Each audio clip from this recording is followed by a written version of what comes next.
Hello, sa magandang umaga, tanghali, hapon, gabi sa inyong lahat. Anong oras man ninyo napapanood ang video ito? Tayo po muli ay tutunghayin ang ating pagbasa para sa araw naman ng Huwebes, February 6, taong 2025. Hahangin natin ang mabuting balita sa Ebanghelyo ni San Marcos, Kabanata 6, mga talatang 7 hanggang 13. Noong panahong iyon, tinawag ni Jesus ang 12 at sinugong dala-dalawa. Binigyan niya sila ng kapangyarihang magpalayas ng masasamang espiritu at pinagbilinan. Sa inyong paglalakbay, huwag kayong magdala ng anuman, maliban sa tungkod, ni pagkain, balutan, salapi sa inyong lukbutan, o bihisan ay huwag kayong magdala. Ngunit magsuot kayo ng panyapak. Sinabi rin niya sa kanila, at sa alinmang tahanang inyong tuluyan, manatili kayo roon hanggang sa pag-alis ninyo sa bayang iyon. Kung ayaw kayong tanggapin o pakinggan sa isang dako, umalis kayo roon at ipagpag ninyo ang alikabok ng inyong mga paa bilang babala sa mga taga roon. Kaya't humayo ang 12 at nangaral sa mga tao na pagsisihan nila at talikdan ang kanilang mga kasalanan. Pinalayas nila ang maraming demonyo sa mga inaalihan nito. Pinahira nila ng langis at pinagaling ang maraming may sakit. Pagpalain po ng Diyos ang pagkabasa ng kanyang mabuting balita. Sa atin pong pagbasa, makikita natin na ang mga alagad ng Panginoon ng kanyang tawagin ay tinuruan at pagkatapos maturuan ay isinugo. At sa kanyang pagsusugo sa kanila ay binigyan sila ng kapangyarihan na makapagpalayas ng masamang espiritu at makapagpagaling sa mga karamdaman ng tao. Ang kapangyarihang iyon ay pinagkaloob ni Jesus sa kanyang mga disipulo noong kanyang kapanahonang siya nasa lupa pa, ay parehong kapangyarihang ipinagkakaloob sa mga ibig sumunod at maglingkod sa ating Panginoon. At sa kanilang paglilingkod, sa ating paglilingkod, meron tayong taglay na kapangyarihan na makapagpalayas din ng masamang espiritu at makapagpagaling sa pamamagitan ng ating pananalangin sa kanila at pagpapatong ng kamay. At sa kapangyarihan ng pangalan ni Jesus, sila ay makakatanggap ng himala ng kagalingan. Puntahan na nga po natin ang pinakasusing salita ng ating pong pagbasa sa Aklat ng Simbahay 2025. Pinalayas nila ang maraming demonyo sa mga inaalihan nito. Pinahira nila ng langis at pinagaling ang maraming may sakit. Papansin natin na ito yung kapangyarihang ipinagkaloob. Pangunahing gawain ni Jesucristo ang pagpapalaya sa masamang espiritu. Ang lakas ng tunog ng eroplano, malaki po kasi yung dumaan. Ano yon? Pangunahing gawain ni Jesucristo ang pagpapalaya sa masamang espiritu at paghihilom sa may sakit. Totoo yun. Kung atin pong babasahin ang 4 na ebanghelyo, ang mga sinulat ng ebanghelista, talagang nakapokus ang Panginoon sa pagpapalaya sa mga tao na inaalihan ng masamang espiritu. Pangalawa ay nakapokus siya sa pagpapagaling sa mga taong may sakit at karamdaman.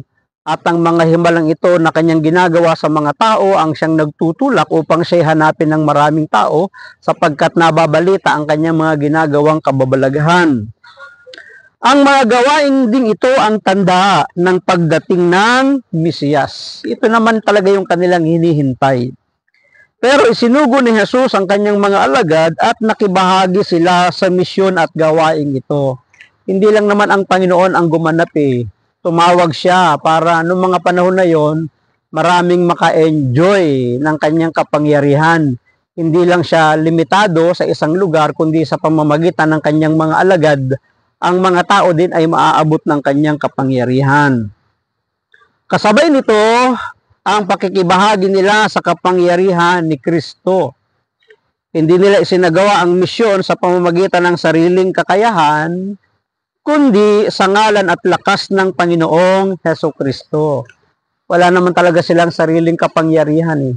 Lakas at kapangyarihan ng ating Panginoon ang sumasama sa kanilang mga pagmimisyon at paglilingkod. Kaya hindi sila pinagdala ng mga gamit, damit o pagkain sa kanilang pagmimisyon. Maliban na lamang sa tungkod at mga suot, kasama na ang sandalyas. Dalawang dahilan. Una, mahalaga ang madali ang misyon. Kaya meron naman pong eroplanong dadaan. Bakit hindi sila pinagdala ng mga gamit, mga damit, mga kasangkapan? Una, mahalaga ang madali ang misyon. Totoo yun, abala sa gabal kung marami silang bitbit. Maaring sa gabal, kumbaga hindi tayo makakapagmadali kapag marami tayong mga daladala. Kailangan na itong isagawa at hindi ito makapaghihintay sa kahandaan ng mga isinusugo. Parang sundalo yan eh. Ang sundalo, kapag nasa laban na, kailangan wala na siyang bitbit na mga kargada, maliban sa kanyang sandata at bala, o di ba? Pero mga kasangkapan niya, dapat hindi niya dala-dala kasi nasa pakikipag-mission na siya, pakikipaglaban eh. So, pangalawang dahilan, dahil dito ay mission ng Diyos, tutustusan ng Diyos ang lahat ng pangangailangan, nino, ng kanyang mga alagad. Sinabi naman ng Panginoon yan eh, kung saan kayo tanggapin, tumuloy kayo doon, pagalingin ang mga may sakit, ibigay ang mga kapayapaan. Sapagkat sa inyong mga pupuntahan, dahil kayo naglingkod, kayo naman ay paglilingkuran at pakakainin, patutuloyin. Yun yung provision ng ating Panginoon. Ang Diyos ang magtutusto sa kanyang mga alagad sa mga pangailangan nila. Simula na ito ng paghubog sa mga alagad para maging iglesia o katawan ni Kristo para sa mundo. So yun yung dalawang dahilan kung bakit hindi sila pinagdadala ng kung ano-ano mang bagay. Una, mahalaga at madalian ang misyon. Pangalawa ay dahil ito ay misyon ng Diyos, tutustusan ng Diyos ang pangailangan ng kanyang mga lingkod.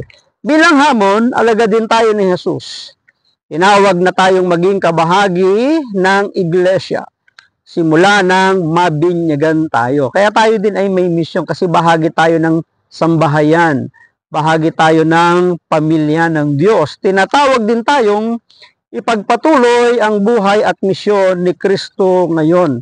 Kaya nga hindi tayo dapat matakot na magmisyon, hindi tayo dapat matakot na maglingkod, sapagkat ang lahat ng ating ipaglilingkod ay nakatitiyak na gagantihin at gagantimpalaan ng ating Panginoon.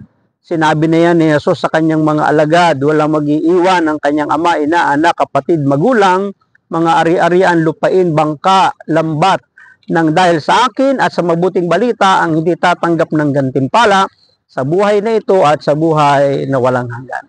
Maraming salamat at pagpalain tayo palagi ng ating Panginoon. Ang akin lamang palaging sambit, I love you with the love of the Lord. Bye-bye and bye-bye.